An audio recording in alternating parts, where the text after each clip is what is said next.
espérate que busco, ahí está, acá hay una oracioncita.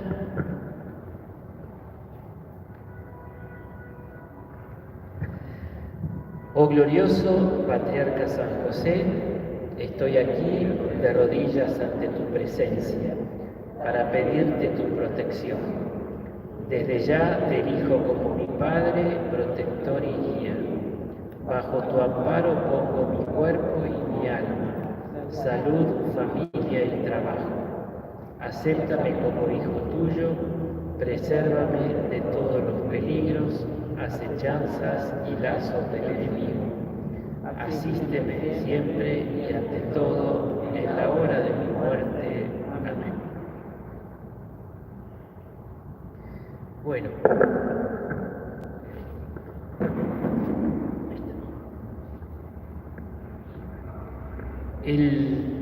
Hoy vamos a ver, son uno más breve y después el otro un poquito más largo.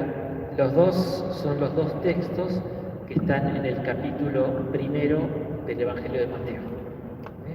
Porque el curso es San José en el Evangelio y la vida. Como ya dijimos en el primer encuentro, que San José, Mateo, el evangelista Mateo, que más desarrolla el tema de San José. ¿tá? Y entonces, sobre todo aparece San José por primera vez en la genealogía. Ese texto que cuando aparece es tan aburrido en la liturgia, pero vamos a tener que verlo y entenderlo. Entonces, vamos a ver Mateo 1:17. Si no trajeron la Biblia, no se preocupen porque lo pegué. Ahí está. Entonces me paro porque está en letra chiquitita. Comienza así. Bueno, hoy el rojo no sale bien. ¿Qué dice? Genealogía de Jesucristo. Hijo de David, hijo de Abraham. Después voy a explicar por qué la importancia de las genealogías. De hecho, si uno agarra el libro del Génesis, está lleno de genealogía. El libro de las Crónicas está lleno de genealogía. Bien, entonces es importante. Mateo, como ya dijimos, es el más judío de los evangelistas, entonces escribe una comunidad judeo-cristiana, entonces presenta a Jesús como se presentaban los judíos, por la genealogía. No hace falta explicar todo el tema de la pureza de la raza y todo este tema. ¿tá? Como es judío por raza. ¿tá?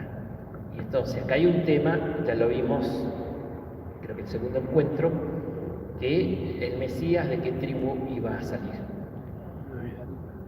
Claro, de la tribu descendiente de David, que es de la tribu de Judá. Pero tenía que ser un descendiente de David. ¿Y cómo se prueba la descendencia? Exactamente, por ahí viene. Entonces, ese es el tema. Entonces, Mateo lo presenta a Jesús con dos características fundamentales. Hijo de David, todo el mesianismo, e hijo de Abraham también, porque el padre de la promesa, como va a decir después San Pablo en Romanos 4, Abraham, ¿no? El padre en nuestra fe es Abraham. Todo comenzó con Abraham. Sal de tu tierra, ve la tierra que te mostraré. La historia de salvación comienza ahí con Abraham. Y después la descendencia de Abraham, ¿no? Con los hijos, con Isaac, con Jacob, las 12 tribus de Jacob, y ahí se forma el pueblo de Israel. Y Judá, el cuarto hijo de Jacob, de ahí sale después la descendencia de David. Entonces, está toda la genealogía. Entonces es muy importante para presentar a Jesús, su DNI, carnet de identidad, es hijo de Abraham, hijo de David. ¿tá? Lucas, el evangelista, que tiene una visión más universalista, más amplia, no la pone al principio, la pone en el capítulo 3. La hace al revés. Acá vamos a ver que empieza de arriba hasta abajo, hasta Jesús. Él empieza por Jesús y llega hasta Adán. Quiere presentar a Jesús como hijo de Adán, como hace Pablo en el capítulo 5 de la carta a los Romanos. Adán pecó y Cristo obedeció y redimió. Donde abundó el pecado en Adán, el nuevo Adán es Cristo, hay una nueva creación. Esa es la teología de Pablo. Lucas, discípulo de Pablo, le interesa presentar a Jesús como el nuevo Adán. Entonces hace la genealogía y lo lleva hasta Adán. Bien, entonces son unas diferencias, pero bueno, eso es importante. Bien, entonces ahora viene la parte aburrida, porque la descendencia, yo describo la verdad, las mujeres presentes no se enojen conmigo, enójense con Mateo. Pero vamos a ver que la descendencia se transmite vía paterna. La importancia del padre lo vimos en la otro encuentro, ¿no? Qué importante era el padre. Jesús tenía que tener un padre. Entonces por eso la figura, la paternidad humana, no biológica, pero sí humana, se la da a San José, y por eso es tan importante la figura de José como padre de Jesús que vimos en el otro encuentro. Bien, entonces, a ver si anda así. Abraham fue padre de Isaac. Isaac fue padre de Jacob. Jacob, padre de Judá. Tuvo 12, pero interesa a Judá. Y sus hermanos, los otros. Judá fue padre de Fares y de Sará. Tan, tan, tan, tan. Qué raro esto. Presten atención a esto. Porque te decís, bueno, padre de Fares. Fares fue padre de quién. No, de golpe engancha y aparece una mujer. ¡Oh! La madre de estos fue Tamar. ¿Le suena Tamar? Génesis 34. Acá vamos a desempolvar la Biblia. Pero aparece una mujer. Bueno, sorpresivo, no era esperable, aparece. Está un poquito metida ustedes, pero se metió ahí. Bueno, curiosa, fue a ver qué pasaba y se metió. Bueno, Fares fue padre de Aram, Aram padre de Aminadab, Aminadab padre de Nazón, Nazón padre de Salmón, Salmón padre de Boz. Tatán, tatán. Y la madre de este fue Rahab. ¿Le suena Rahab? ¿De dónde? Bien. ¿Qué profesión tenía? No te pongas colorada. Parece que era la dueña. Ella no ejercía, pero era la dueña. Pero bueno. Bien, después vamos a explicar quién era, pero bueno. Aparece entonces, ¿dónde estamos? Rahab. Muy bien el dato ese. Tenerlo, no era judía. ¿Oh? Claro, pero no era judía. Entonces hay un problemita ahí. Bien. Boz fue padre de Obed. Y otra mujer. La madre de este fue Ruth. ¿Le suena Ruth? ¿Hay algún libro? Exacto, tiene un libro, Ruth. Moabita, muy bien, ¿te acordás? Muy bien. Que la estaba Noemí, la suegra, bien, muy bien, buenísimo. Bien, ya aparecieron 3 mujeres, así que no es la cosa. Bueno, Obed fue padre de Jesé. Jesé fue padre de David. Así que llegamos, hijo de David, primer bloque, llegamos a David. Bien. Si ustedes cuentan, después vamos a hacer números. Son 14 generaciones. Eso se cuenta. Bien. ¿Seguimos? Segundo bloque. David, ¿se acuerdan que fue un lío? Pero bueno, al final ganó Salomón, el hijo de Betsabé. Y otra vez. Y la madre de Salomón fue la que había sido mujer de Urías. ¿Quién era este? Segundo libro de Samuel, ¿se acuerdan? Urías era un general que estaba al servicio de David. Exactamente. Lo mandó al frente. A la primera línea de la... De ahí la famosa frase, lo mandó al frente, literal. Pero ¿qué hizo David? Y David entonces tomó a Urías como esposo. No. Sí, pero Entonces eso sería matrimonio homosexual, en realidad. No, está bueno, pegate del palo, te explico. El libro de Samuel, genio, dice: en tiempo que los reyes se iban de campaña, David se quedó y los mandó a Joás. Primer pecado, Martínez dio un comentario al canal Martínez de lujo. Primer pecado, la pereza, la desidia. Tenía que haber ido de campaña y no fue, se quedó. Se durmió una siesta muy larga y se levantó de la siesta y no tenía nada que hacer. La madre de todos los vicios, el ocio. Se puso a mirar por el balcón y, oh sorpresa, estaba Betsabé, la esposa de Urías, si este era hitita, supone que la esposa era extranjera, que se estaba bañando. La invitó a tomar el té y quedó embarazada. Yo salto como Cinema Paradiso. Entonces, y entonces lo mandó al frente. Primero lo hizo traer, lo hizo emborrachar, lo mandó a la casa y encima está el contraste. Urías se portó como un señor. Yo estoy en guerra y no fue ni siquiera a la casa. Entonces al final lo mandó de vuelta al ejército con una cartita, mandaron al frente, fue al frente y lo mataron. Y aparece el profeta Natán, que le hace una parábola, es muy lindo esto, ¿no? Dice, hombre, eres tú. Bueno, el hijo ese muere, pero después se casa, ya viuda, con Betsabé y tiene como un hijo Salomón. O sea que fíjate que la historia no es tan lineal.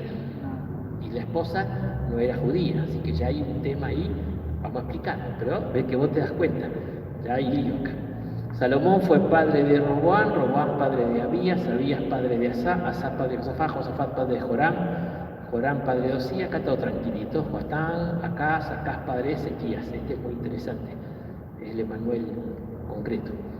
Ezequías padre de Manasés, Manasés fue padre de Josías, Josías padre de Jeconías y sus hermanos durante el destierro de Babilonia. Este es el rey que Jeconías cuando cae en Jerusalén. Otra vez, si contamos, son 14 generaciones de David hasta la caída de Babilonia. ¿Tá? Ahí ya no hay más monarquía. Después del destierro de Babilonia, Jeconías fue padre de Salatiel, Salatiel padre de Zorobabel, esto estamos ya en el exilio, no estamos en Israel. Zorobabel, que aparece en el profeta Zacarías, fue padre de Abiud, Abiud padre de Eliasim, Eliasim padre de Azor, Azor padre de Sadoc, Sadoc padre de Aquim, Eliud. Yo a veces digo en broma, cuando no saben qué nombre poner al hijo, agarrar la genealogía. Bien, padre de Jacob. Jacob fue padre, aparece San José, ahí está. Bien, esposo de María, de la cual nació Jesús, llamado Cristo. Fíjese que siempre dice padre, ¿no? Fue padre José.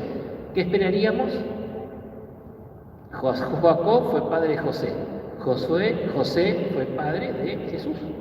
No dice eso. José fue el esposo de María, de la cual nació Jesús, el que es llamado Cristo. ¿Ve que se rompe la estructura que venía diciendo? ¿Qué nos quiere decir Mateo con eso? Ahora explicamos. Los números. El total de las generaciones, por tanto, de Abraham a David, de acá que hicimos, de Abraham a David, ¿cuántas son? 14. Desde David hasta el destierro de Babilonia, 14. Desde el destierro de Babilonia hasta Cristo, acá, 14. Si alguien es timbero, lo juega. Dicen que el 14 es el borracho. Eso me toca. Bien, así que ahí tenemos, ¿está? Pero fíjate que nos decimos que la exégesis es una lectura atenta. Uno tiene que leer atentamente, ver por qué aparecen mujeres cuando tiene que ser de varones. Ve que hay 5 mujeres, hay un par de irregularidades ahí. La raza no está tan pura, hay un par de problemas, ¿no? Entonces hay que analizar por qué pasa eso. Un profesor mío decía que es como cuando uno toca una tabla y cuando todo es liso no pasa nada. Cuando en el texto hay una rugosidad, acá pasó algo. Entonces vos vas siguiendo y esperamos varones y aparecen 5 mujeres. Y después esa última, él dice, bueno, José el papá de, no, aparece María y el hijo de la mujer, ¿tá? Y no del varón. Entonces ya otra cosa que está ahí. Ahí hay cosas para investigar a ver qué es lo que quiere decir. Bueno, ¿cuál es el sentido de las genealogías en la Biblia? ¿No? A ver, esta es una definición que da un estudioso, es una lista de antepasados y es para resaltar la importancia de la identidad del personaje. O sea, siempre una persona se definía por sus orígenes, por 2 cosas, su origen biológico y por el que llamamos el gentilicio. José de Arimatea, Jesús de Nazaret, Pablo de Tarso. En los pueblos, yo vengo del interior, todavía te dice, tenía un cura, un compañero que estaba en un pueblo y te llamaba por teléfono y habla el padre Tito de Acebal, de un pueblo, ya te dice el gentilicio, ¿ves? Y no hay direcciones en los pueblos. ¿Sí? ¿Dónde vive Juan? ¿viste de la casa de Doña Marta? Al lado. No hay dirección, nadie sabe el nombre de las calles ni los números. Busco tal cosa, esa calle, no sé, usted busca lo de Don Juan, así. Entonces, bueno, son costumbres, acá se siempre el gentilicio, pero sobre todo de dónde viene. Y eso también revela un poco la misión, el origen, ¿no? Se mandó un personaje era importante, cuál era su destino, y bueno, se hacía una genealogía, entonces tenía ese valor. Después, sobre todo en el libro del Génesis, ¿por qué? La bendición, ¿qué dice Génesis 1:28? ¿Sabés la que sabe la Biblia de memoria? Sean fecundos, multiplíquense, sea la bendición. Dios los bendijo diciendo, sean fecundos, multiplíquense, llenen la tierra. La bendición de Dios es fecundidad. Se cumple en la descendencia. Sean benditos en tus hijos, los hijos de tus hijos. La bendición se cumple en la descendencia. Entonces, para la Biblia es muy importante cómo la bendición se va haciendo en la descendencia. Por eso la esterilidad era maldición y la multitud de hijos es la bendición. Tus hijos serán como las estrellas del cielo, le promete Dios a Abraham. Entonces tiene algo que ver. Y después, sobre todo a la vuelta del destierro, donde se mezclaron un poco, era un problema. Acá no quiero entender tanto, pero el sacerdocio del Antiguo Testamento no es vocacional, es hereditario. Para ser sacerdote había que ser de la tribu de Aarón. Entonces, tenía que ser de una familia y una tribu, tenías que probarlo. El profeta era vocacional carismático, por eso se peleaba siempre los sacerdotes. Los profetas, Dios los llama, sin importar quién y cuál y dónde. Uno, como Ezequiel, era profeta y sacerdote. Pero en cambio el sacerdocio era hereditario, entonces para ejercer el culto tenía que ser sacerdote. ¿Y cómo lo pruebo? Genealogía.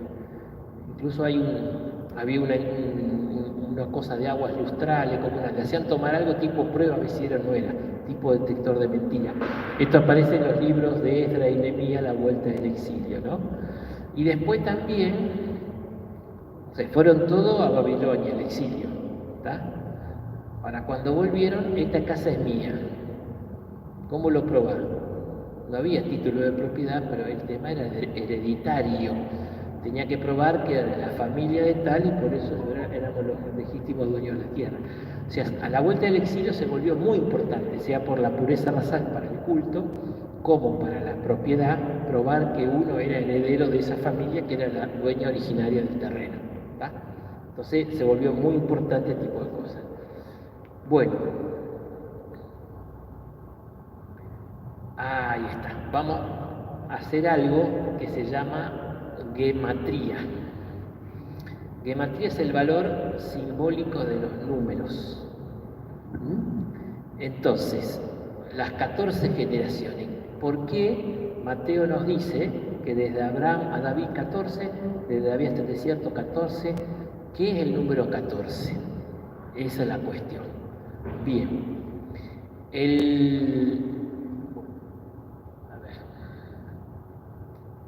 Fíjense, 7 más 7. 7 más 7, 7 más 7. ¿El 7 qué es? La perfección. Entonces, 14, 3 veces 14 son 7, 7, 7, 7. O sea, con Cristo empieza la séptima generación. Pablo le va a decir, es la plenitud de los tiempos. Con Cristo comienza el tiempo nuevo. Sería, si vos pones 14, 14, 14, son 7, 6 7. El séptimo 7 comienza con Cristo, a partir de Cristo. Entonces, es una forma de decir que es la plenitud de los tiempos. Es una forma que tiene Mateo para decirnos la plenitud de los tiempos. Pablo lo dice, llegada la plenitud de los tiempos, pidió a su hijo, nacido bajo mujer, Gálatas, capítulo 4. Entonces, por eso, a través de un número, nos está diciendo que llegó el tiempo de la plenitud, de la perfección, porque 7 veces 7. ¿Está? Sigamos un poco más. Uy, que salió feo ahí. Bueno, no importa, no me leyó mucho. El hebreo no tiene números. El hebreo original no tiene números. Las letras tienen números, de acuerdo al número del alfabeto. Así que si yo quieren algo como elegante y hacemos el alfabeto. Aleph, Bet, Gimel, Dalet. Esa es la Dalet. Aleph, Bet, Gimel, Dalet. La Dalet es 4. Yom, que es la chiquitita, la Yot, Bau, la Bau es esa, el palito, 6ª letra del alfabeto. Bueno, lo que no se ve ahí, que no me leyó la font, no sé por qué, acá se lee bien. No, acá también, se ve que tu computadora no tiene instalada la font como la mía, no me la lee, pero no importa, porque ahí está escrito en hebreo David. David es estas 4 letras, con una A acá abajo y un puntito de abajo, David. Entonces la palabra David tiene 3 letras, 2 Dalet y una Bau. Cada letra simboliza un número. Entonces, ahí está la cuenta. Matemática, 4 de la Dalet, 6 de la Bau, 4 de la Dalet, ¿cuánto da? 14. Mirá, redondito. O sea, decirte 14, 14, 14, ellos entienden David, David, David. Quiere acentuar que Jesús es hijo de David. Es que lo prueba incluso matemáticamente. Es un poquito eso. A ver si... no. Bueno, eso quedó. Esto es gematría. Es un sacerdote español y es macho que se dedica mucho al rabinismo y hace toda esta explicación. Pero es lógica. ¿Se acuerdan del famoso 666? Bueno, son las letras de Nerón. Bueno, esto así, no hay números. Entonces las vocales, las consonantes, tampoco hay vocales. En el hebreo antiguo, después los masoretas pusieron vocales, pero el hebreo antiguo, ¿saben por qué? Si vos no sos hebreo, no podés entender. Claro, porque una palabra tiene un montón de... se ponen 4 consonantes, pero si vos no sabés la tradición judía no podés entender. Es medio para mantener un poco el secreto entre ellos. Después sí, uno que se llama masoreta le pusieron vocales, cuando estaban fuera de Israel en la diáspora. Bien, entonces, ve que por eso pone 14, 14, 14, porque el número 14 es la suma de las consonantes de la palabra David. Entonces, una forma de acentuar David, David, David. Entonces, por eso lo de 14, porque él medio que fuerza las cosas de 14, 14, 14 para mandar un mensaje. ¿Listo?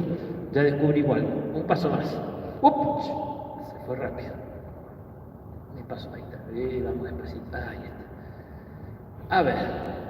Una particularidad de la genealogía de Mateo, que debería ser solo de varones, línea paterna, de golpe aparecen 5 mujeres como madres en la lista. Aparecen 5 mamás. A ver. Tamar era cananea, Génesis 38, después lo pueden ver tranquilo, y era la nuera de Judá. ¿Qué pasó? Ella... se le muere el marido, que era el hijo de Judá, y tenía que los hermanos cumplir la ley del levirato, y no quiso. Y entonces se disfrazó con la carterita en la calle, y cuando pasó Judá, tuvo relaciones con el suegro, y tuvo un hijo, o sea que fue Erra. O sea que ya ahí la historia está un poquito como que, digamos, el árbol genealógico está un poquito... hay alguna curva, no es recto, no voy a decir manchado, pero alguna curvita hay. Encima era cananea. Así que bueno, ¿se acuerda que le saca el cinturón y el anillo, no se lo devuelve, y después dice, cuando quedó embarazada, Judá dice, adúltera, quiero ser matada. Dice, bueno, el padre de la criatura es el dueño de este anillo y de este cinturón. ¿Soy yo? Génesis 38, qué divertida la Biblia, ahí está. Vean Génesis 38. Bien, Rahab era la madama, la dueña. ¿Se acuerdan cuando los judíos van a conquistar Jericó? Hay un lugar y entonces están ahí y lo están persiguiendo y Rahab los esconde en el techo. Y cuando pasan, le dice, se fueron para allá. Dice, bueno, por haber hecho esto, cuando caiga Jericó, voy, tu familia te va a salvar, pon un trapito rojo en la ventana y tu familia se salva. ¿Está? Y bueno, después dice, esto no está en la Biblia, pero la mala lengua dice que se casó con Josué, pero bueno, pero entró en la genealogía después. Está en el libro de Josué, ahí. ¿Está? Entonces, cananea. Esta también, porque cuando están entrando en la tierra prometida, ahí, Canaán, tierra de Canaán, también una extranjera, así que otra vez una curvita media peligrosa. Ruth era moabita, claro, estuvo casada con uno de los hijos de Elimelech, que era judío. Se murieron los dos hijos y estaban las dos nueras, una se quedó y la otra se fue con su suegra. Y entonces se casó con Boz. Eso está en el libro de Ruth. Pero ella era extranjera, otra curvita ahí media bien. Betsabé es lo que contamos recién, es la mamá de Salomón, pero era esposa de Urías, y Urías llama Urías elitita, o sea, es muy posible que también sea hitita, o sea, de la Mesopotamia asiática, o sea, extranjera. Y también algo raro ahí también, un pecado gordo de David, que llegó a estar en el libro de Samuel, pueden ver todo eso muy bien narrado. Así que hubo 4 curvitas. Y después la última, que después la que veremos más nos interesa, María, de quien se dice que su esposo es José, que ya nació Jesús el Cristo, ¿no? O sea que Y ahí se limpió todo. sí. Porque ya se cortó la transmisión, es verdad. Pero vamos, entonces, esto algo quiere decir el autor, ¿por qué lo puso? Podía haberlo callado y lo dejó. Entonces no está queriendo decir algo. Podemos ver los comentarios que hace el Papa acá, no especialmente sobre eso, pero para mí se aplica muy lindo a nuestra vida. Bien, entonces, a ver, en Mateo entonces, la genealogía quiere demostrar el camino de la providencia de Dios. O sea, la historia no se le ha escapado a Dios. Dios sigue llevando la historia, aún por, hoy es día de Santa Teresa de Jesús. ¿Qué decía Santa Teresa? Que Dios escribe derecho en renglones torcidos.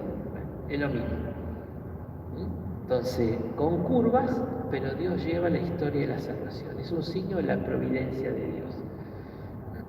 Y después, sin duda, resalta lo de David. Entonces, Jesús es descendiente de David a través de José. Eso lo vimos, ¿eh? Jesús, el hijo de David. José le da la descendencia davídica. Vimos el encuentro pasado que la paternidad legal tenía el mismo valor que la paternidad biológica. O sea, era realmente, el adoptivo era totalmente hijo, los derechos y todo. Entonces, le da la paternidad jurídica, la descendencia jurídica de David para poder cumplir la profecía, que es lo importante, ¿no? Y después también la bendición de Abraham. Tu descendencia en ti será bendecida todas las naciones, toda la bendición de Abraham, ¿no? Que después Pablo dice nuestro padre la fe, donde todo viene. Bueno, también con esto, al ser hijo de Abraham, cumplen en la bendición de Abraham. O sea, todo el Antiguo Testamento, como un embudo, termina en Jesús como la plenitud de los tiempos, todo se cumple ahí. Pero no de un modo derecho, sino con algunas curvas y otro tipo de cosas. ¿Está? Bien, este es el sentido entonces de la genealogía. ¿Qué quiere decir Mateo? Entonces, primero, los caminos de Dios muchas veces son desconcertantes. No va derechito, ya te va diciendo, mira, entraron, no es derecho, o sea, son desconcertantes. ¿Ah? Segundo, la filiación de Abraham se abre, o sea, ante unos judíos muy cerrados, raciales, no, mira, esto ya es un signo de universalidad. El Evangelio de Mateo empieza a abrir esto, Lucas, como le dije, no, hijo de Adán, ya Jesús es la salvación para todos los hombres. Mateo va a decir, no, primero para el pueblo judío, porque es el heredero de la promesa, pero ¿cómo termina Mateo? Vayan y hagan discípulos a todas las naciones. Ya Jesús resucitado se abre a todas las naciones. Pero esto ya estaba de algún modo genéticamente determinado en la genealogía. Eso es lo que hace ver, como que se va abriendo un poquito. Claro, el Papa Benedicto en el libro Jesús de Nazaret comenta esto, en el tomo 1 que habla de la infancia, porque fue el tercero que salió, pero sobre la infancia. Entonces le explica esto, son 4 mujeres paganas, Rahab, Ruth, Bernabé y Tamar, que aparentemente enturbian la pureza de la genealogía. Son mujeres paganas en las que aparece el futuro. ¿Y cuál es? La universalidad de la salvación. Se incorporan de algún modo al pueblo. Los padres de la iglesia han escrito mucho sobre Rahab. Ven la figura de la iglesia ahí metida, la iglesia de los paganos, como que también la salvación va por ahí, ¿no? Entonces, también son mujeres pecadoras, digamos, viste que es medio complicadito, ¿eh? Esta es la que hizo trampita, esta, bueno, el pecado fue de David, pero fue hijo del pecado, Ruth era extranjera, entonces, aparece también el misterio de la gracia. No son nuestras obras las que reviven el mundo, sino el Señor quien nos da la verdad de la vida. Son mujeres pecadores, sí, pero en las que aparece la grandeza de la gracia de la cual todos nosotros tenemos necesidad. Después vamos a ver con la aplicación a la vida. Vieron que San Pablo dice en Romanos 8, todas las cosas concurren para bien de los que aman a Dios. Y San Agustín ponía coma, etiam peccato, también es pecado. Dios asume toda nuestra historia, vamos a ver todo nuestro pasado, también el pecado, también el pecado.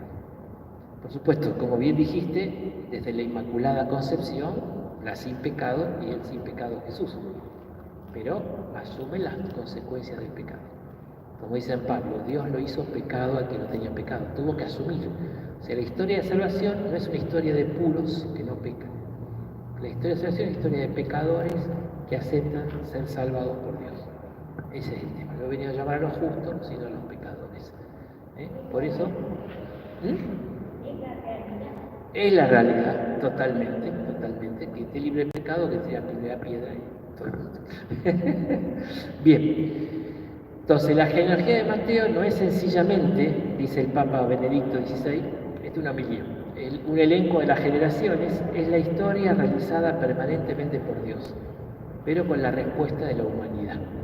Es analogía de la gracia y de la fe. Precisamente la fidelidad absoluta de Dios y la sólida fe de estas mujeres se apoya en la continuación de la promesa hecha a Israel.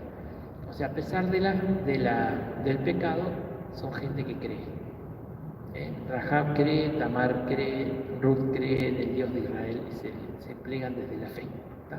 Entonces ve que hay toda una explicación. Entonces, primero, la historia de salvación es historia de gracia y pecado, por eso Mateo pone esas mujeres. Y después no es la pureza absoluta de la raza, ya hay genes que no son judíos, entonces ya se vislumbra la apertura de la salvación no solo a los judíos sino a todos los hombres. Bien. Reflexiones. Entonces, en Patris Corde, ahí, Padre en la ternura, el Papa dice esto, ¿no? La historia de la salvación se cumple creyendo contra toda esperanza, ¿no? Como Abraham. Dice, a través de nuestras debilidades. Esto para nuestra vida.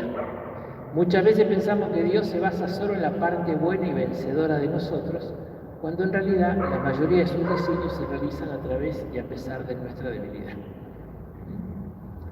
¿Se acuerdan? Segunda carta a los Corintios, capítulo 12, que Pablo dice que varias veces le pidió al Señor que lo libere de una espina en la carne.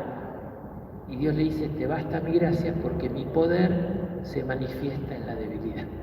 Y Pablo dice, bueno, me voy a gloriar de mis debilidades para así actúa la fuerza de Cristo, la gracia de Cristo, el poder de Cristo. O sea, no tenemos que desechar nada en nuestra historia, en nuestra vida, tampoco la debilidad, tampoco la fragilidad. Todo juega el plan de Dios, de modo desconcertante. Pero Dios transforma todo. No es que yo me quedo con la parte buena y reprimo y niego no, todo está llamado a ser transformado por la gracia. Entonces debemos aceptar, dice el Papa, nuestra debilidad con intensa ternura, porque pasa por ahí también, ¿no? Y ahora es una reflexión también con una intuición psicológica muy fuerte el Papa, porque dice esto, ¿no? Dice, el maligno nos hace mirar nuestra fragilidad con un juicio negativo, mientras que el Espíritu Santo la saca a la luz con ternura. El mal espíritu, ¿qué hace? Nos hace ver siempre la mitad del vaso vacío. Y nos hace traumar, y yo no puedo, y yo no sirvo, y yo soy un pecador, y yo soy una porquería, Está bien, pero no niegue a Dios. Estamos mirando solo lo nuestro, nuestros recursos, y sí, es verdad, pero tenés que tener en cuenta que también Dios está actuando, a pesar de tu debilidad, a través de tu debilidad. En el fondo Dios lo hace para que no nos la creamos, eso dice Pablo, para que nadie se gloríe. El que se gloríe en el Señor, ¿no? Por eso es importante esto. Pero es interesante este discernimiento, ¿no? A veces no es verdadera humildad estar todo el tiempo tirándose barro. Ojo, la ternura es el mejor modo para tocar lo que es frágil en nosotros. El dedo que señala y el juicio que hacemos de los demás son a menudo un signo de nuestra incapacidad para aceptar nuestra propia debilidad, nuestra propia fragilidad. Creo que los psicólogos dicen que es proyección. Exactamente. Yo le marco mucho lo que no me duele, lo que yo no acepto en mí y lo tengo acá, lo veo muy marcado en los demás. Sí. Este es un crítico, lo cual fondo.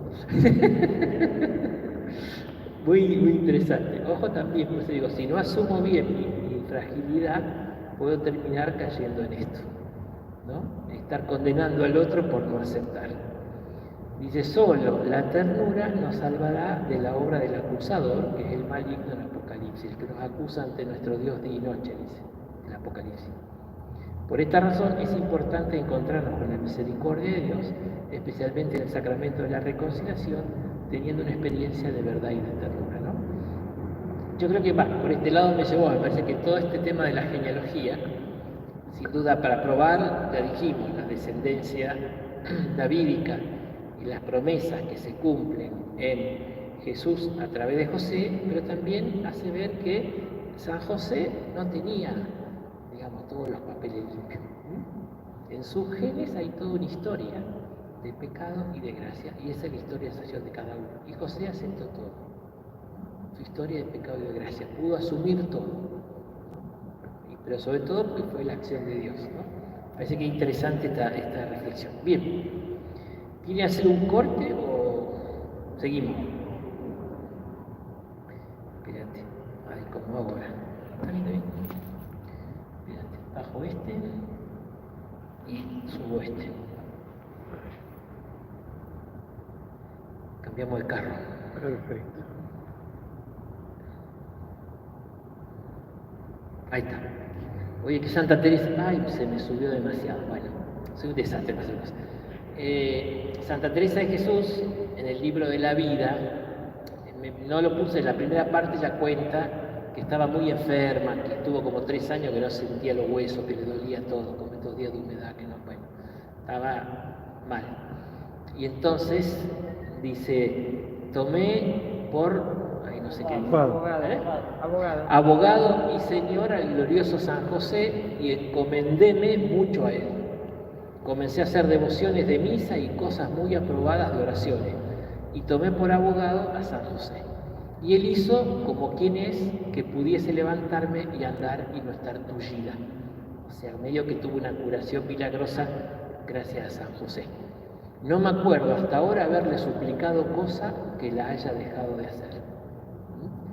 Es cosa que espanta las grandes mercedes que me ha hecho Dios por medio de este bienaventurado santo, de los peligros que me ha librado, así de cuerpo como de alma. A otros parece les dio Dios, el Señor, la gracia para socorrer en una necesidad. San Antonio las cosas perdidas, las novios, Santa Rita las causas imposibles. Bueno, a este santo glorioso tengo experiencia que socorre todas, o sea que es médico generalista, no especialista. Dice, querría yo persuadir a todos fuesen muy devotos de este glorioso santo por la experiencia que tengo de los bienes que alcanza de Dios. No he conocido persona que de veras le sea devota y haga particulares servicios que no la vea más aprovechada en la virtud, porque aprovecha en gran manera las almas que a él se encomiendan. Solo pido por amor de Dios que lo pruebe quien no me creyere y verá por experiencia el gran bien que es encomendarse a este glorioso patriarca que te da la devoción. Eso dice en el libro de la vida 6.6. Así que bueno, Santa Teresa habla mucho entonces de San José. De hecho, ella cuando sale del monasterio de la Encarnación, donde ella es carmelita, pero calzada y funda la Orden de los Descalzos. Es una congregación religiosa fundada por la mujer. Los carmelitas salieron después, con Gracián y San Juan de la Cruz. Pero primero Santa Teresa reforma el Carmelo femenino y después reforma el Carmelo masculino. Y el primer monasterio le pone San José. Queda muy devota de San José. Bueno, seguimos. Hoy vamos a ver el relato que sigue en Mateo 1:17, era la genealogía. Ahora el texto lo puse también para que no te haga buscar. Entonces, vamos a ver que ahí nos explica, porque nos dejó picando. ¿Se acuerdan que rompió? Que decía, bueno, Jacob fue padre de José, el esposo de María, de la cual nació Jesús, que es el Cristo. O sea, ahí hay algo que no andaba bien y lo tenía que explicar. Entonces, en el versículo siguiente, del 18 al 25, Mateo explica lo que llamamos la concepción virginal de María, ¿no? Sigue con una narración. Entonces, va viendo paso por paso, vamos a ver lo que va queriendo decir todo esto, más algunas pistas de reflexión. Entonces, ese es el texto. Otra vez una lectura atenta. Dice, este fue el origen de Jesucristo. Engancha con 1:17, genealogía y origen, es lo mismo, ¿no? Pero ¿cómo se originó Jesucristo propiamente? Entonces empieza, María, su madre, estaba comprometida. No tenemos en español un término para traducirlo. Ahora voy a explicar cómo eran los casamientos en aquella época en Israel, pero lo más parecido es el compromiso, que casi no existe hoy ya. Pero vamos a explicarlo, pero no hay una palabra para traducir. Y cuando todavía no habían vivido juntos, porque eso era propio lo del compromiso, ahora voy a explicar, concibió un hijo por obra del Espíritu Santo. Ya lo dice abiertamente. No es José el padre.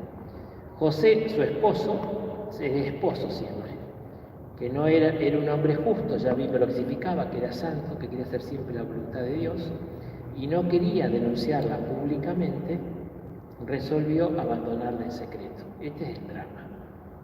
Fue el dilema o el drama. Vamos a explicar. Es una cosa muy complicada en la cual entró José, ¿no? Por eso decimos que fue su noche oscura. Mientras pensaba en esto, se estaba preocupado porque tenía un problema que no lograba resolver. Y entonces, ¿qué dice? El ángel del Señor se le apareció en sueño y le dijo, José, hijo de David, no temas recibir a María tu esposa, por lo que ha sido engendrado en ella proviene del Espíritu Santo. Le revela el origen de Jesucristo. Ella dará a luz un hijo, a quien pondrás por nombre Jesús, pondrás porque el Padre ponía el nombre. Él salvará a su pueblo de todos sus pecados, la misión. Todo esto sucedió para que se cumpliera lo que el Señor había anunciado por el profeta, Isaías 7:14. La Virgen concebirá y dará a su hijo, a quien pondrás por nombre Emmanuel, que traducido significa Dios con nosotros. Al despertar, José hizo lo que el ángel del Señor le había ordenado, llevó a María a su casa, en la segunda parte del matrimonio, vamos a explicar, y sin que hubieran hecho vida en común, ella dio a luz un hijo y le puso el nombre de Jesús. Ahí está la redacción. ¿Bien? ¿Está? Vamos a explicar parte por parte. Primero, claro, tiene que explicar por qué no dice que José era el padre de Jesús, sino que José era el esposo de María, de la cual nació Jesús. Tiene que explicar eso, y ahí pone mi amiga Talamé Verónica, esta situación embarazosa. Está una situación embarazosa, complicada, ¿no? A ver, y en este dilema, San José descubre cuál es su vocación y misión. Por eso decimos custodio del Salvador y de la salvación, ¿no? Como dice el Papa Juan Pablo, veremos, siempre estuvo disponible para colaborar con el misterio de la salvación, porque Jesús salvará al pueblo de sus pecados, y él tenía un rol ahí, ¿no? Después, si bien se parte la fe, Mateo va más allá que Pablo, ¿no? Pablo dice Jesucristo, nacido hijo de David según la carne, hijo de Dios también, pero Mateo va más que Pablo y va a explicar explícitamente la concepción virginal. ¿Por qué? ¿En qué sentido es hijo de Dios? Sentido absoluto, sentido absoluto. Entonces Mateo va a mostrar que José es quien tiene que hacer entrar a Jesús en la línea davídica, ya lo vimos, la paternidad legal. Después, Dios lo hace entrar en esta línea, pero de modo milagroso, porque no es el padre biológico. Jesús es concebido sin intervención humana, lo dice 2 veces. No convivían juntos y antes que tengan vida en común, o sea, claramente 2 veces deja claro que no es fruto de una relación sexual entre María y José, porque no tenían muy claro este tema. Pero José es padre por el matrimonio, él es esposo de María, y entonces le puede dar la paternidad, digamos, legal. Y José no sabía qué hacer, pero siempre quería hacer la voluntad de Dios, por eso decimos que era un hombre justo. Pero vamos a ver que no.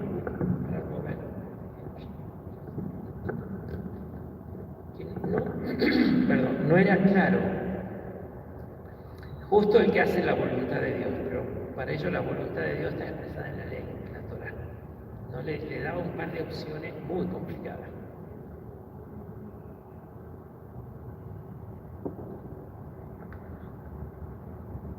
Entonces, ¿cómo era el matrimonio, en aquella época?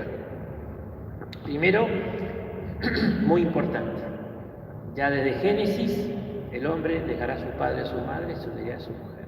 Desde el primer capítulo de la Biblia ya está el matrimonio. Así que está ahí, es constitutivo del pueblo de Israel y es muy importante. Los festejos, vamos a ver, eran de 7 días, era muy importante la institución matrimonial porque la bendición pasaba por la fecundidad y la fecundidad es lo que tiene el matrimonio, sean fecundos. Entonces la bendición de Dios pasa por la fecundidad del matrimonio. ¿Ya? Entonces queda muy claro. Ahí hay un anillo de compromiso judío escrito ahí. Bien. Entonces, el matrimonio judío tenía 2 momentos. Uno se llama en hebreo Kiddushin. Se traduce por esponsales, esto en la Edad Media, los esponsales o compromiso. ¿Qué era en concreto? Las 2 familias, la del novio y de la novia, hacían un contrato. Hasta los 12 años y medio, la chica no decidía, le tocaba lo que tocaba. Después de los 12 años y medio, podía decir, lo quiero o no lo quiero. Igual el padre la podía casar igual. O sea, la decisión la tomaban los padres. Para que no asustemos, si a alguno le interesa, ¿cómo se llama? Hay un autor judío, psiquiatra muy conocido, que tiene un libro que se llama El arte de amar. Erich Fromm, exactamente. Él es judío.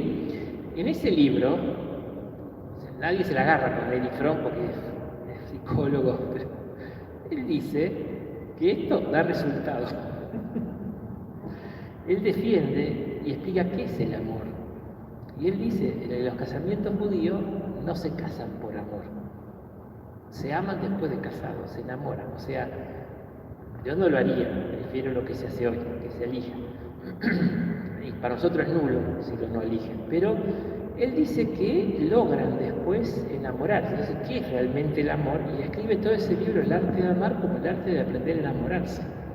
O sea, como que el amor es una decisión y después es interesante. En ese libro hace una apología como judío de este tipo de unión, pero bueno, al margen, pero queda. O sea, no es tan alocado. Pero bueno, el contrato hacían los padres. Entonces firmaban. Nosotros hablamos de la dote, que es lo que el papá de la novia tiene que ponerse. Hasta la Edad Media, o sea que en Roma había un amigo hizo una tesis histórica sobre eso. Había una institución llamada Santa Gala, una santa, que era un grupo de gente que juntaba dinero para que las chicas pobres se pudieran casar. Si no había dote, no se podían casar. No. La famosa dote, porque para casarse había que tener un poquito de plata. Acá el acento estaba más puesto en lo que el varón tiene que poner. Los gitanos hoy en día es lo mismo. O sea, el varón en hebreo se llama moar. Es lo que el varón tiene que poner. O sea, cuando firman el contrato, el padre de familia dice, mi hijo va a tener la casa, la va a mantener, va a poner esto. Bueno, la hija va a llevar 2 sirvientes, lleva la cabra el buey parará, la cabra va a ordeñar, y bueno, el marido va a hacer esto. O sea, cada uno pone ahí. Hay contratos del siglo III antes de Cristo de este tipo de contratos, son muy antiguos, ¿no? O sea, ¿cómo se hacía? Entonces, se hacía el contrato. Entonces estaban legalmente casados. Pero normalmente pasaban 2 o 3 años hasta que el novio podía hacer la casa, terminar todo, y después venía la segunda parte del casamiento, que es el niyuin, y ese es propiamente el matrimonio. Entonces, María estaba comprometida, Kidushin, con un hombre descendiente de la familia de Judá, de David, llamado José. Estaba acá. Todavía no eran matrimonio ni niyuin, pero legalmente ya era esposa, pero no convivían. Eso era normal en aquella época, ¿tá? Entonces, era un contrato que ya eran esposos legalmente hablando. Tal es así que el libro del Levítico dice que si la mujer cometía adulterio, tenía la misma pena que una mujer en matrimonio. Exactamente la misma, no había diferencia, porque era legalmente casada. Y según el libro de Deuteronomio, ¿qué le esperaba? Lapidación. Lapidus es piedra, apedreada. Eso es lo que dice el libro del Levítico. ¿Se acuerdan? Juan 8. Esta mujer fue sorprendida en flagrante adulterio. Moisés, en la ley, ahí está, nos mandó apedrearla. ¿Tú qué dices? Y Jesús escribía y te separó. El que esté libre de pecado, que tire la piedra. Nadie está condenado, vete en paz y no peques más. ¿Ves? Todavía en el tiempo de Jesús estaba vigente el tema de apedrear. ¿Tá? Ahora vamos a entender el lío en el bocho que tenía San José. Al cabo de un año o un poquito más, niyuin viene del verbo nashá, que significa llevar. Entonces, ¿cómo era un poco el rito? Por eso la parábola de Mateo 25. El novio con los amigos, era de noche, iba con antorcha a la casa de la novia. No había remis ni esos coches largos con la tita. La van a buscar y ahí estaban las vírgenes, prudentes o no prudentes, cualquiera de las amigas de la novia. Juntaban y volvían a la casa del novio donde se hacía la fiesta. ¿Tá? Ese era un poco el ritual del matrimonio. Hay un montón de cosas hasta el día de hoy. Están las películas.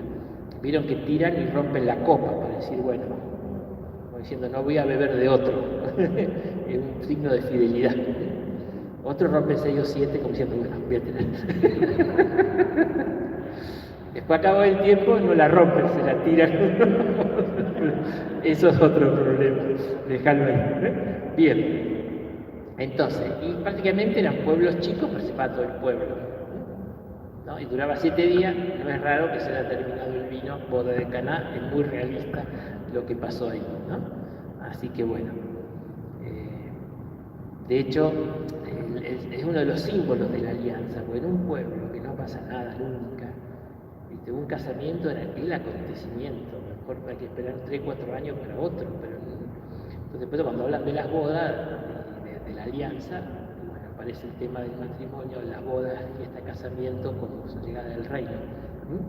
Bien, quedó claro, por eso el tema de comprometida. Vamos a acelerar un poquito. Bien, lo que Mateo cuenta fue acá, entre acá. Todavía no estaban acá, estaban acá. Bien, entonces por eso dice, para ellos era muy normal. Un judío entendía claramente, sí, estaban con el Kidushin, todavía no habían hecho el Niyuin, el casamiento, de la convivencia. ¿Tá? Entonces, los judíos de aquella época entendían claramente esto. Ahora, ¿qué pasa? Se entera que María está embarazada. ¿Qué problema?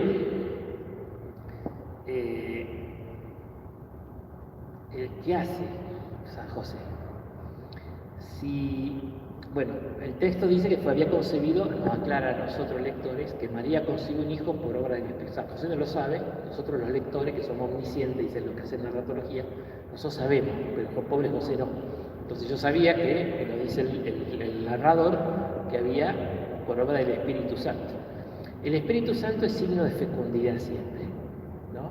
Es signo de vida, es Señor y dador de vida. Entonces, siempre el Espíritu está ligado a la vida y a la fecundidad. Por eso no es sorprender que tenga que ver con la vida.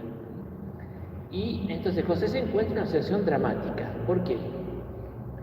Si la denuncia públicamente, a María la tiene que lapidar, que es lo que correspondía por la ley. Ahí es el tema. Y él era un hombre justo, cumplía la ley de Dios. Dios me pide que la denuncie. Ahora, en su conciencia, yo creo que él tenía los padres de la iglesia dicen, una gran convicción de la inocencia de María. Entonces estaba peleada entre la ley y la conciencia, ese es el problema permanente. Hoy se habla de objeción de conciencia. La ley dice una cosa, pero la conciencia, que es la última norma de obrar, dice otra. Pero, claro, no era un transgresor, José. Entonces era un drama, por eso de noche sueña con esto porque no sabía qué hacer, ¿viste? ¿Qué hago? Si la denuncio, la lapidan, la repudio. Si no lo hago, no estoy cumpliendo con la ley de Dios, pero no lo puedo creer de María, no lo puedo creer. Entonces ahí estaba el tema. Entonces está ese tema. Jurídicamente era justo, pero moralmente quería hacer la voluntad de Dios, ¿no?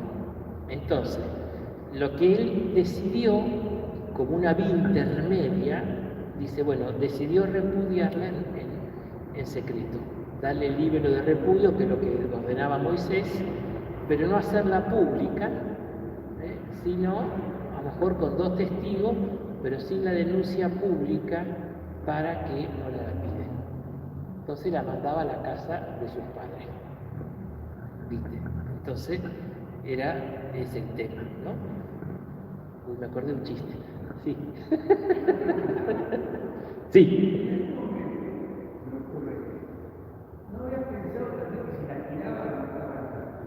¿Cómo? Y todo, sí, sí. Ah, iba a perder el hijo. Bueno, pero no era de él. El castigo judío muy duro porque, bueno, ve el pecado. Es pecado, pero él no era de él. Ese es el tema. Entonces, bueno, un chistecito me contaron el otro día que la esposa le reclamaba al marido. Dice, che, pero ¿por qué no hacemos como éramos novios? Debemos hacer, salgamos y hagamos las cosas como cuando éramos novios. Y entonces el hombre lo pensó, ¿viste? No sabía qué hacer. Entonces dijo, me parece muy buena idea, voy a tomar tu sugerencia al pie de la letra. Entonces la llevé a comer, dice, la llevé a tomar un helado y la dejé en la casa de la mamá.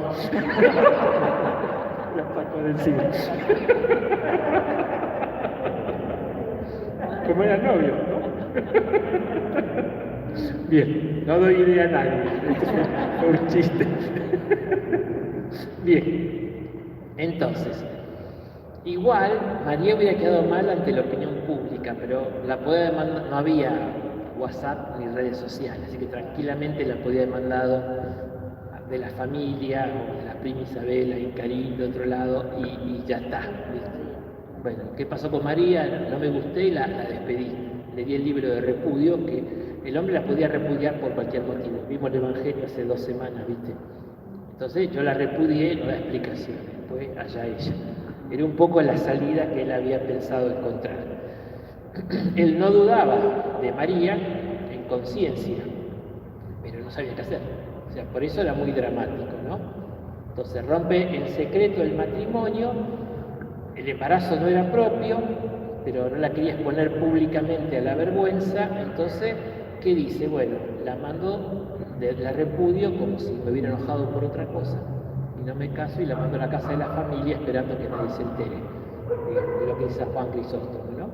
Entonces dice que discierne, dice el Papa Juan Pablo, sin precipitación, ¿no? Siguiendo un poco las reglas de San Ignacio, viste que nosotros decimos no hay que cambiar de bote a mitad del río, bueno, no hay que discernir con precipitación, hay que dejarle cantar.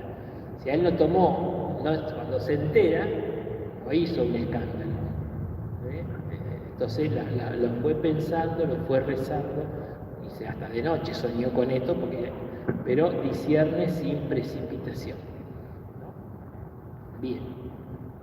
En el amor el silencio vale más que un largo discurso. Eso dice don Juan Crisóstomo, mira qué lindo, ¿no? Entonces, el silencio de José, ¿viste? Trató de buscar, bueno, ¿qué es lo que tengo que hacer?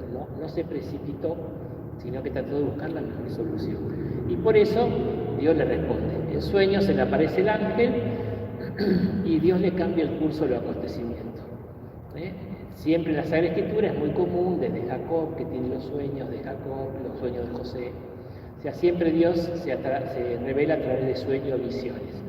En Mateo es una forma típica para revelarse Dios en sueños, ¿no? Porque el sueño significa que el hombre no lo crea, sino que Dios interviene, ¿no? Pero los sueños hay que discernirlos, entonces aparecen mucho, ¿no? María no, María recibe el ángel directamente, en visión, es más profunda. José recibe en sueños, ¿no? En la cosa, ¿no? Bien, entonces le revela el plan de Dios, o sea, lo que ha sido concebido es por obra del Espíritu Santo. No temas, y le dice tu misión, vos tenés que ponerle el nombre de Jesús, o sea, vos tenés que ser el Padre. Cuando le dice vos, y tú le pondrás el nombre de Jesús, es que vos vas a ser el Padre de él, porque el Padre es que le ponía el nombre, ¿no? Y tiene que tomar a María como esposa y llevarlo. Entonces le revela su misión y su vocación de ser el Padre custodio de Jesús, del misterio de la salvación que siempre dice el Papa Juan Pablo II, ¿no? Entonces, no temas recibir a María, tu esposa. Entonces él se tranquiliza, el embarazo es obra de Dios, lo acepta, y entonces ese no temas, igual que en la anunciación, no temas María, ¿no? Entonces le quita el miedo, que es lo que lo bloqueaba a él, y lo lleva entonces a tomar la decisión, ¿no? Y esto forma parte de ese modo sorprendente en que Dios dirige la historia, ¿no? Y después se lo refrenda Mateo diciendo, bueno, pero yo siempre repetíamos la vez pasada que Dios sorprende pero no improvisa. Sorprendió, pero estaba anunciado por Isaías 7:14. He aquí que la Virgen dará a luz un hijo, tú le pondrás por nombre Manuel, que significa Dios con nosotros. Bueno, en Jesús se cumple literalmente esa profecía que es del siglo VII antes de Cristo. Está ahí. Bien, entonces, en esta profecía pide un signo, no quiero tentar al Señor, yo te voy a dar el signo, y le da el signo del nacimiento.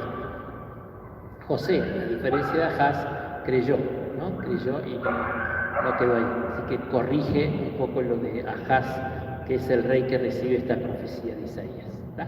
Bien, un pasito más. Y José hizo lo que el ángel le había ordenado. O sea, siempre, 2 veces aparece, siempre que el ángel le dice, él acoge el mandato de Dios. Dijimos que era un hombre justo, que estaba siempre dispuesto a cumplir en su vida la voluntad de Dios, ¿no? Dice el Papa Francisco, en cada circunstancia de su vida, José supo pronunciar su fiat, hágase, como María en la Anunciación y Jesús en Getsemaní. ¿Se acuerdan que hablan que esta es la Anunciación para José? Son paralelos. Los dos tuvieron que aceptar la voluntad de Dios, sin entenderla. Entonces, por eso se pone en paralelo esto, ¿no? Entonces esto que se llama la famosa obediencia de la fe, porque no es que entendió. Bueno, esto del Espíritu Santo. No se entiende, pero se cree y se coge y se acepta. Ahora vamos a ver lo que dice después, ¿no? Y entonces, dice el Redentoris Custos, que la de Juan Pablo II se convierte en depositario singular del misterio escondido de los siglos en Dios, ¿no? Es el custodio del misterio de la salvación, el custodio de Jesús, es lo que sucede ahí, ¿no? Entonces la vocación de ser custodio de Jesús es la vocación que tiene José, por eso descubre su vocación y su misión de darle la genealogía. Bien, vamos un poquito. La llevó a su casa, ¿se acuerdan que el verbo naya, donde viene nishuim, es llevar? Llevarla a su casa, es decir, bueno, completó la segunda parte del ritual de matrimonio, que era propiamente ir a convivir juntos, ¿no? Entonces, bueno, se la lleva como esposa. Así que está ahí, ¿no? Y entonces José toma el compromiso de cuidar a la esposa y a la familia, ¿no? Sin que hubiera hecho vida en común, dio a luz el hijo. Entonces se confirma entonces el nacimiento virginal que está ahí, ¿no? Entonces José aparece como recepción de este misterio. Y como era el padre, le puso el nombre de Jesús. Los padres ponen siempre el nombre al hijo. Era su misión, ¿verdad? Bien. Líneas conclusivas. ¿Sí? Justo vamos a llegar a 8:30 un poquitito. A ver, primero, los sueños, la vida es sueño, Calderón de la Barca. Bueno, Dios se puede revelar en sueños, ¿no? Pero hay que discernirlos siempre, ¿no? Entonces Dios puede aparecerse en sueños, a veces hay que discernirlo. Fui a una parroquia el domingo y un hombre me dice, padre, dice, soñé con usted. Digo, ¿qué soñaste? Y que usted venía a mi casa a comer un asado. Ese sueño te lo cumplo enseguida. Se reía. Eso seguro que fue de... Qué plata. Y no iba con el centavo seminarista. Él no apareció en el sueño, si íbamos los dos. Bueno, pero todo el tema del discernimiento, es tratar de vivir en sintonía con la voluntad de Dios, ¿no? Eso nos saca. Ahora, el Papa Juan Pablo decía esto, ¿no? En las palabras de la Anunciación nocturna, se llama eso, José escucha no solo la verdad divina acerca de la inefable vocación de esposa, sino que vuelve a escuchar la verdad sobre su propia vocación, ¿no? Custodio de Jesús del misterio, ¿no? El espíritu de las más nobles tradiciones del pueblo elegido amaba a la Virgen de Nazaret y se había unido con amor esponsal.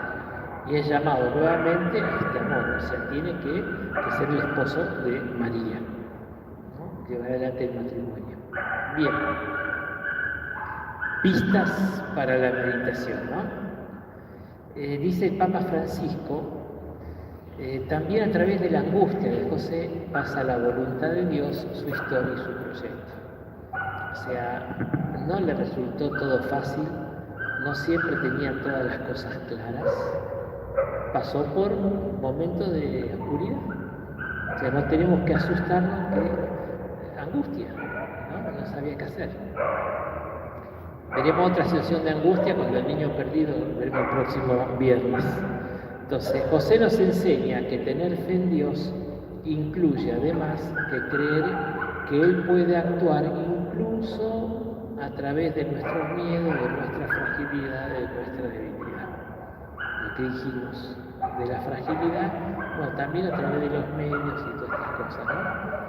Y en medio de las tormentas de la vida no debemos tener miedo de ceder a Dios el timón de nuestro barco. No temas, José, ¿no? No temas y dejarse guiar por Dios. A veces nosotros quisiéramos tener todo bajo control, pero Él tiene siempre una mirada más amplia. Esto es una crisis de fe permanente. O sea, porque nosotros queremos tener todo controlado y algo nos sale de control y nos ponemos mal.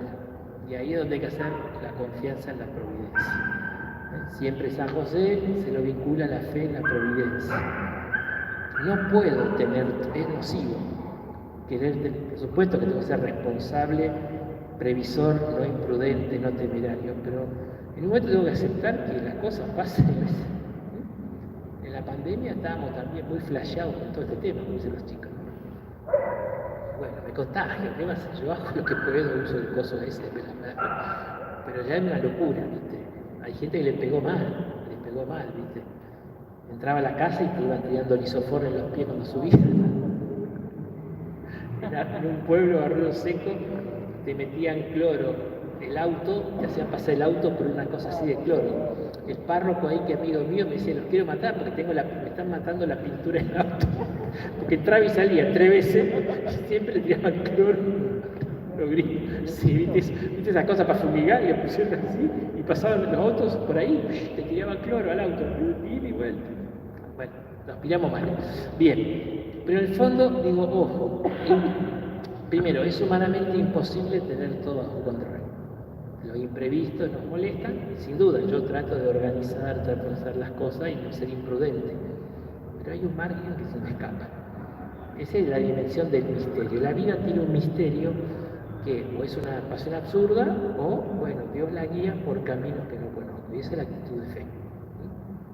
Yo siempre digo que tanto el creyente como el no creyente pasamos por los mismos problemas. Nos enfermamos, no tenemos plata, se pierde el trabajo, se consigue esto, lo otro. El no creyente, bueno, es lo que hay. El creyente dice, hay un sentido.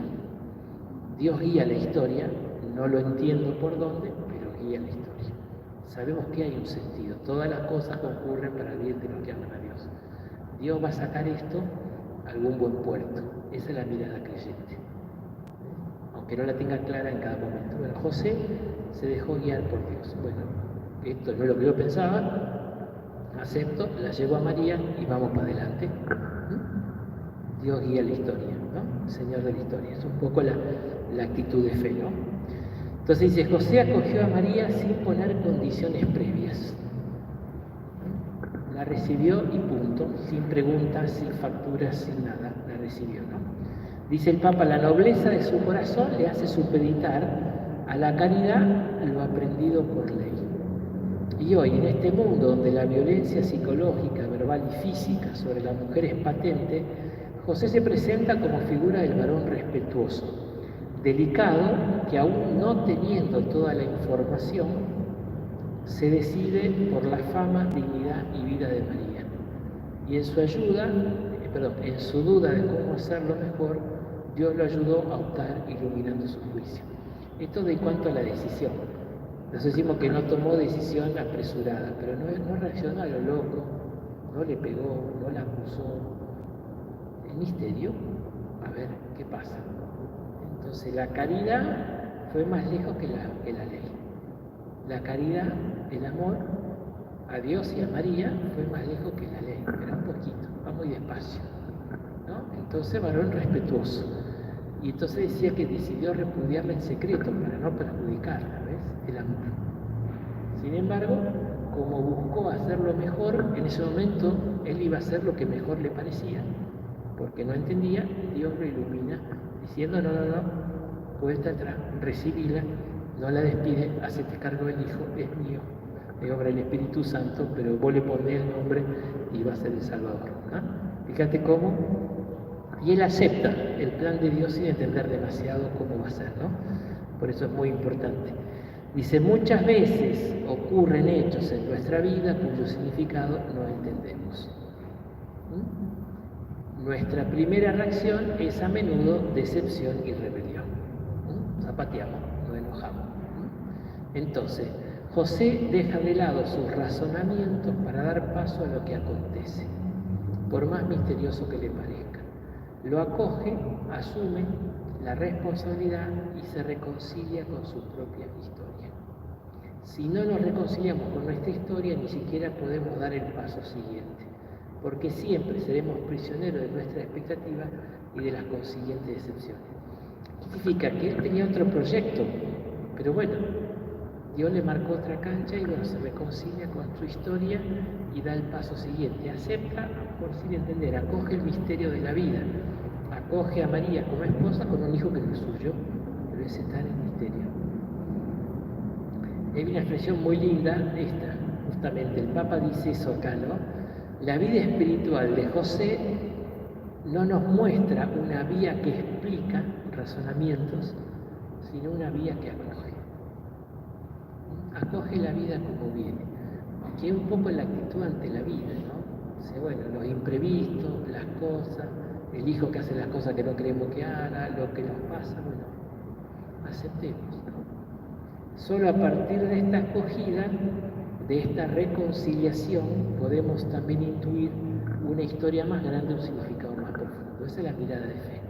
La recibo porque Dios sabe que de este mal algún bien va a salvar, algo Dios va a sacar acá. Ojo, no es pasividad, o esta pasividad no es falta de valentía o de coraje. Lo veremos el próximo viernes. Porque pone valentía creativa. El Papa va a hablar de eso el próximo viernes. Padre en la valentía creativa. Vamos a ver cómo se pone al hombro la familia, se la lleva a Egipto. O sea, no es así. Y hay que ser muy valiente para hacer esto. Pero acá se trata de tener lo que llamamos el sentido del misterio. O sea, la vida, la realidad es más grande de lo que entra en la cabeza. Y entonces él sabe que los acontecimientos están inmersos en una historia de salvación que es más grande y que nos supera. Entonces, bueno, el hoy es esto. Entonces él no busca explicaciones, acepta lo que Dios le manda. Pero porque sabe que esto se va de algún modo a empalmar en el plan de Dios. Esa es la actitud de fe. Y como Dios dijo a nuestro Santo Padre, José, hijo de David, no temas, parece repetirnos también a nosotros, no tengan miedo, ¿no? Nos quita un poco el miedo que nos bloquea. Tenemos que dejar de lado nuestra ira y decepción y hacer espacio sin ninguna resignación mundana, ojo, sino con fortaleza llena de esperanza a lo que hemos elegido, no hemos elegido, pero está allí. Una enfermedad, la rechazo, la enojo, zapateo, entonces bueno, a ver, la agarro, trato de curarme y de santificarme con esto. Acuérdense, Jesús dice, nadie me quita la vida, yo la entrego. Las causas segundas, sí, lo meten preso, Poncio Pilato lo condena porque se lava las manos, por presión de los judíos, y los romanos lo matan. Sí, pero él hace de ese mal que recibe, hace su propia entrega, su libertad. Hace una donación de las causas segundas del mal que nos hace. Y eso es lo que también vive José, ¿no? Porque tiene esta mirada de fe. Acoger la vida de esta manera nos introduce en un significado oculto, o sea, lo de la dimensión del misterio, nos mete en el misterio de la vida. Para el creyente es más grande, no es lo que vemos, no es el noticiero de hoy, ¿no? Es más, el sentido de la vida es mucho más amplio, mucho más amplio. No es que lo entienda, lo sepa, pero creo que tiene un sentido, que hay una historia de salvación que es más amplia. Por eso la vida de cada uno de nosotros puede comenzar de nuevo milagrosamente si encontramos la valentía para vivirla según lo que dice el Evangelio. Y no importa si ahora todo parece haber tomado un rumbo equivocado y si algunas cuestiones son irreversibles. Dios puede hacer que de las flores broten entre las rocas, aun cuando nuestra conciencia nos reprocha algo. Él es más grande que nuestra conciencia y lo sabe todo, ¿no? Como diciendo, bueno, esta posibilidad de tomar la vida, ¿no? Entonces, bueno, ahí estaría un poquito este misterio de cómo vive el matrimonio, de cómo las angustias, la incertidumbre, la incomprensión, pero todo eso forma parte del camino de Dios, pero si uno tiene fe, lo sobrelleva, ¿no? Siempre con docilidad. Así que esta es la enseñanza que nos deja San José. Ave María Purísima. Bueno, el próximo tenemos el último. Así que nos vemos casi Dios quiere.